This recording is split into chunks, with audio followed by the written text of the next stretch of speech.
Assalamualaikum warahmatullahi wabarakatuh. Jumpa lagi dengan saya Freddy Sudaryanto seperti biasa di kasus Jalan Cagak Subang malam ini.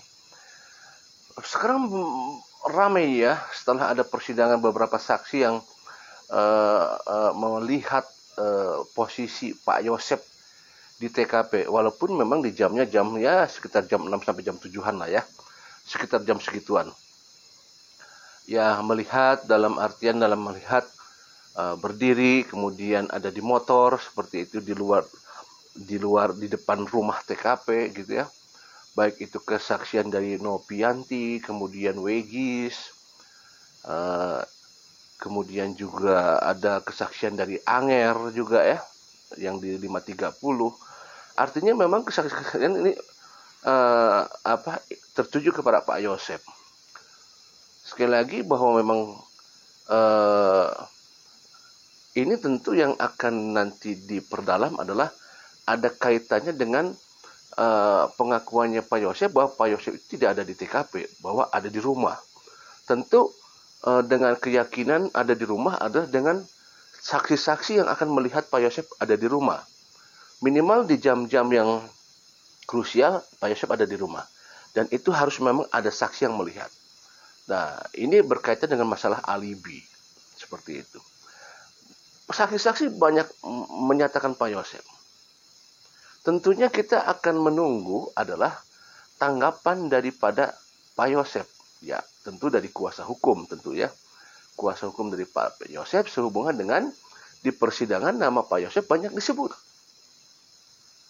Nah, kita pengen dengar dong apa tanggapan daripada kuasa hukum daripada Pak Yosep sehubungan dengan kliennya disebut-sebut oleh beberapa saksi. Coba kita dengarkan.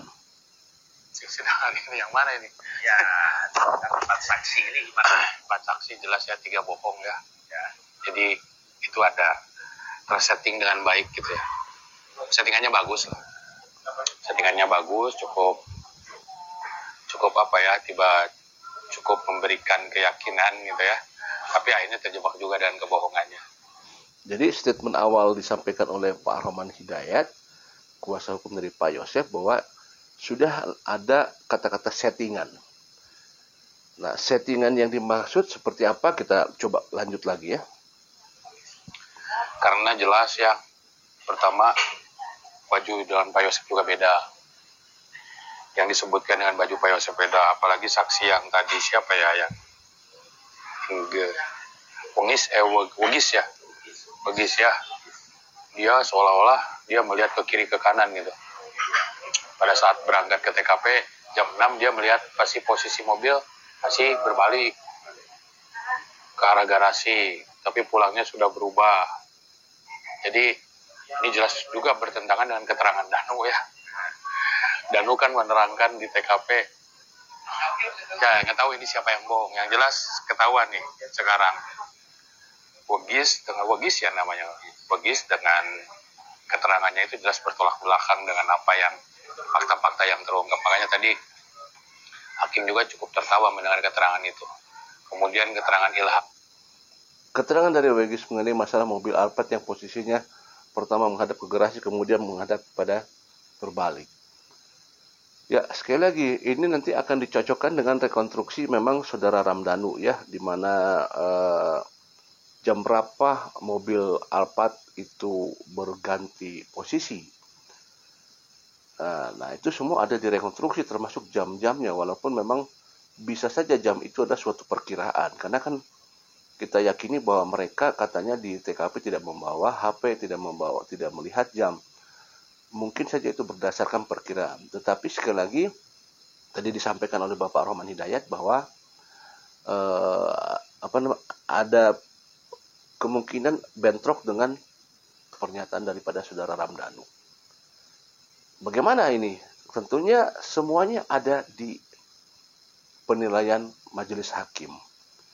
Jam berapa? Apakah ada persesuaian? Apakah tidak ada persesuaian?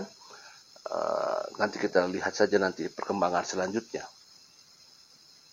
Mendengar keterangan itu. Kemudian keterangan Ilham, ya kan, yang ngantar. Itu jelas juga tidak bisa dipertanggungjawabkan itu keterangannya. Saya lebih melihat saksi-saksi ini, saksi yang sebelumnya belum pernah diperiksa di Polres, tapi diperiksa di Polda. Besar kemungkinan udah dapat settingan ini keterangannya. Jadi banyak besar kemungkinan mereka sudah mengetahui dari medsos dan memberikan keterangan. Bukan, mungkin dia lihat, tetapi lihatnya tidak selengkap itu. Mungkin dia lihat. Ini sebenarnya kata-kata yang menarik sebelumnya. Mungkin dia lihat tetapi tidak selengkap yang itu. Kalau tidak selengkap yang itu, kemungkinan akan ada semacam ada tambahan apa gimana ya. Dan nanti sekali lagi bahwa intinya yang penting adalah dia melihat dulu. Itu kan poinnya yang penting mah. Ya, tadi disampaikan mungkin saja dia melihat tetapi tidak lengkap.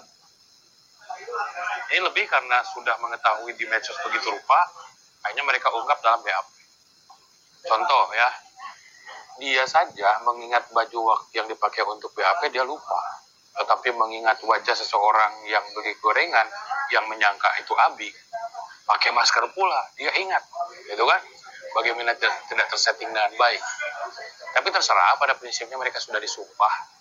Mudah-mudahan mereka nyenyak tidur. Ya, pada prinsipnya memang sudah jelas bahwa mereka disumpah. Artinya bahwa keterangan-keterangan yang mereka sampaikan, mereka siap mempertanggungjawabkan. Satu adalah ada keberanian. Keberanian dari para saksi untuk bisa hadir di persidangan. Mereka disumpah. Mereka tahu arti daripada sumpah itu.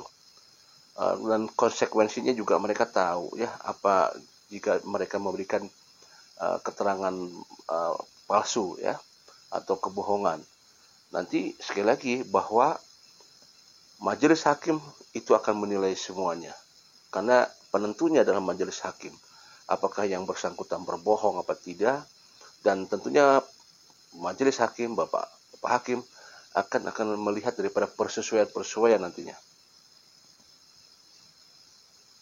Mereka sudah disumpah, mudah-mudahan mereka nyenyak tidur, ya kan? Setelah disumpah memberikan keterangan seperti itu kan, keterangan itu sudah seperti yang dilihat, didengar ya. Itu yang utama.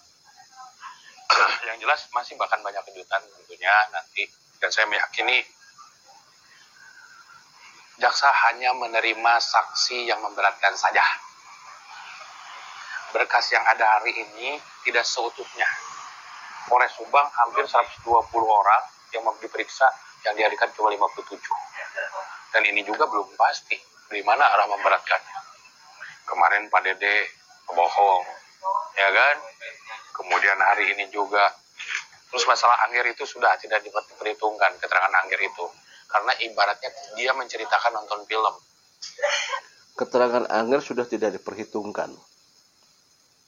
Ya, saya kira masalah kuasa hukum menjelaskan seperti itu ya wajar, karena memang tidak ada pembuktiannya, memang tidak ada pembuktian. Tapi sekali lagi bahwa kita apresiasi dengan adanya dia mau bicara.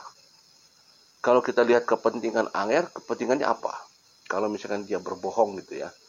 Ya sekali lagi, kebenarannya kita jelas bahwa kebenaran yang sebenarnya nanti di akhir sidang. Karena pasti dari majelis hakim akan terus menelusuri daripada informasi yang disampaikan. Ya, sebagai bahan petunjuk menelusuri, mungkin saja nanti ada disandingkan dengan yang dimaksud orang yang disebut oleh Angger ya. Kita lanjutkan kembali. Perhitungkan keterangan Angger itu, karena ibaratnya dia menceritakan nonton film, ya kan? Sementara filmnya tidak ada. Itu saja. Kalau seandainya keterangan Angger itu dilengkapi dengan CCTV, itu benar, ya kan? Tetapi Angger itu diibaratkan dia nonton film, bercerita ke kita tentang filmnya, tetapi ketika kita nanyakan filmnya nggak ada. Sama juga bohong. Bisa saja itu karangan sendiri. Bisa saja itu karangan sendiri, kata Pak Rahman Hidayat. Ya, karena memang satu permasalahannya memang tidak ada penampakan itunya, layarnya. Karena kalau memang sudah ada penampakan layarnya, mungkin saja ini jadi hal yang memang bisa jadi kasus ini tidak akan lama gitu ya. Nah, memang sangat disayangkan sebenarnya, sangat disayangkan. Tetapi sekali lagi bahwa pengakuan Angger ini dengan dia meyakini bahwa ada sosok Pak Yosep di sana, ini pertimbangan daripada majelis hakim nantinya tentunya. Masalah dia bercerita bagaikan nonton film, ya sah-sah saja tanggapan seperti itu, tidak ada masalah. Karena memang tidak ada buktinya, tidak ada bukti realnya. Tetapi ya pada saat kita menonton TV juga kadang-kadang kalau misalkan ada teman kita bercerita tentang sebuah film, sementara kitanya juga tidak melihat filmnya, tetapi yang bercerita itu meyakinkan kita, ceritanya, alurnya, cara penyampaiannya dan bagus, mungkin dengan cara cerita aja kita bisa enjoy menikmatinya. Kita bisa meyakini bahwa itu benar, tanpa kita melihat film tersebut. Karena dengan cerita aja, kan itu bisa kita yakini, tergantung bagaimana cara menyampaikan cerita tersebut. Tapi sekali lagi ya, memang sangat disayangkan adalah memang buktinya tidak terlihat. Tetapi ini sebagai petunjuk, ya, sebagai petunjuk di mana bahwa keterangan Anger ini menyebutkan nama seseorang yang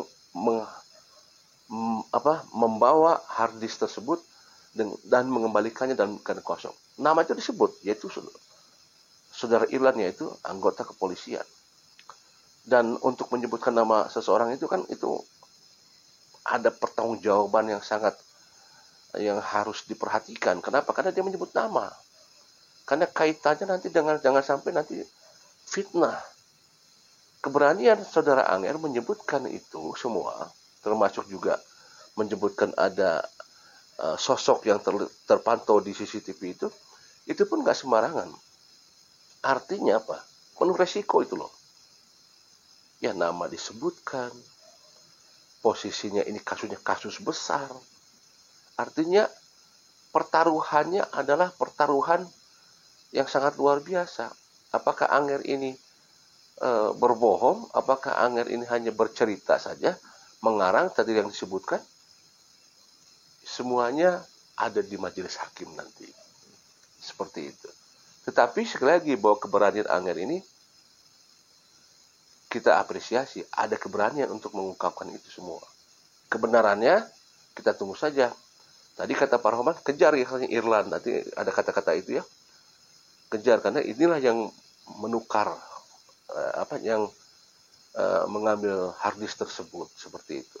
Yang mudah-mudahan saja tiba-tiba ada kejutan, ternyata si harddisk tersebut masih ada. Kita tidak tahu, ya. Tak ada. Sama juga bohong. Bisa saja itu karangan sendiri. Karangan sendiri. Tadi terbesit nih permintaan untuk ditayangkan CCTV. Oh iya. CCTV yang mana aja nih? Semua yang berkaitan dengan CCTV yang ada dimiliki, yang dijadikan petunjuk, yang dimasukkan ke dalam BAP, kita minta untuk diperlihatkan. Itu harus diperlihatkan di persidangan, CCTV, termasuk CCTV yang kalau bila perlu ya CCTV yang milik Bu Cici itu. Ya dicari. Ya kan? Kalau tidak ada ya kejar Irlannya. Irlan yang terakhir pegang berkas itu kan, berkas CCTV itu. Harddisk. Jadi harddisk itu harus ada, harus diperlihatkan. Atau paling tidak rekamannya atau kopiannya diperlihatkan. Ini yang kita tunggu. Makanya saya akan minta terus.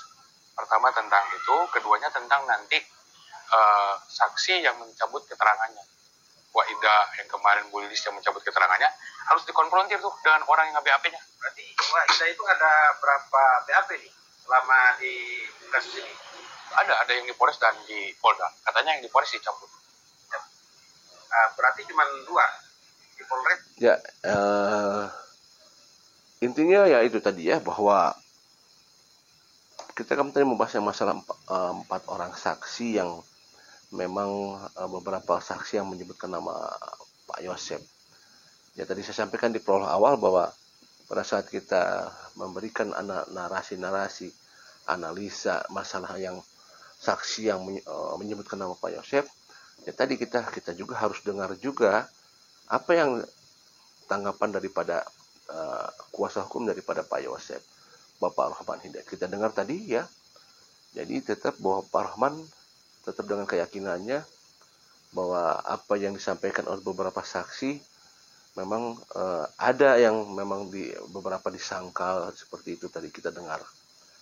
Tidak masalah karena memang inilah tugas daripada kuasa hukum kan, dan masalah benar tidaknya kesaksian yang disampaikan, baik itu Anger, baik itu Nopianti, Wegis, Ibu Uis, Ilham, semuanya nanti persidangan atau majelis hakim yang akan menilai kesaksian mereka, apakah itu settingan apa bukan.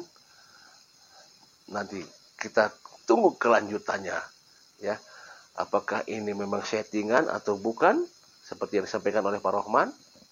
Apakah mereka berani berbuat settingan para saksi ini? Akan mereka berani berbohong karena ini kasus bukan kasus biasa, kasus besar? Apakah mereka siap mempertaruhkan kalau mereka berbohong?